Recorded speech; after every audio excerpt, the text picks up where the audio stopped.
Dinner for two. Do you have keys? He asked. I stepped forward and proceeded to open the apartment door. He got in and walked towards the bedroom to change. The bed was not made and clothes were scattered all over our bedroom floor. Sometimes I left the house looking like a mess on purpose, to see how long it would take him to get bothered by it. I never got the answer to that question. After a few days, I would always get too frustrated and tidy up. What are we eating tonight? I sat on the couch. I didn't feel like eating. I would have been okay with a sad sandwich. Did you buy any food? We can order. He was staring at me from the bedroom door. I looked at him blankly. Sure. Why is that not an option? I never said it wasn't an option. You didn't have to. He mumbled loud enough for me to hear. I just don't want us to waste our money on useless things. I can cook. I'll get creative with what we have. I thought we didn't have anything. No worries. You'll have at least 3 different types of food on your plate. Just let me change first. He came to the living room as I got up to pick a more comfortable outfit from the bedroom. He passed by me and sat down on the couch. Will it take long? I need to work soon. I have a deadline tomorrow morning. I knew that. He always had a deadline, and he liked to point it out every time. I understood later that it was his way of letting me know that he is taking his job seriously and that he is pushing himself so we can afford to have the future that I want. I'll order and you can start working in the meantime if you'd like. No, I'll cook. It's fine. I have time, he said, disappointed.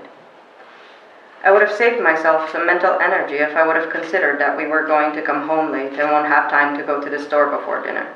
I should have known that he has to work. I should have acknowledged that he was stressed. He would have wanted me to. But at that point, I was a bit done with constantly being the only one reassuring him and myself that soon things will get better and that his job will get easier.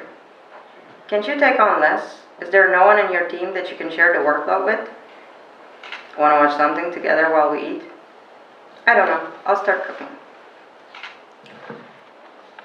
Dinner was ready sooner than I thought it would be. I knew it wasn't up to his standard.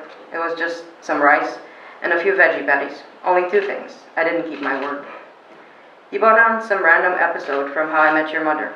We used to watch it in bed all the time, back when we were students.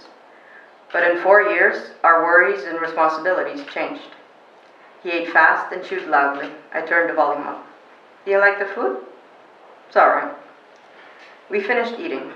He was already setting up to work as I was grabbing the plates and cutlery from the table. As I started stacking them in the dishwasher, I dropped the fork.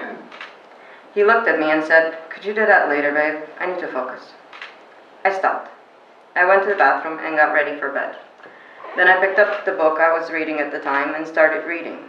I read the same paragraph multiple times. My mind wasn't in it.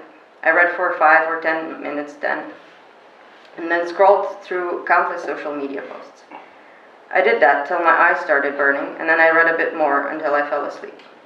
I heard him when he came to bed. Being stealthy was definitely not a skill he mastered. He picked up his phone. The bright light went straight into my eyes, and I turned.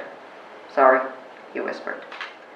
Fragments of that night still invade my thoughts. When I walk to work, when I fold the laundry, when I do the dishes. I don't have a dishwasher in my new apartment.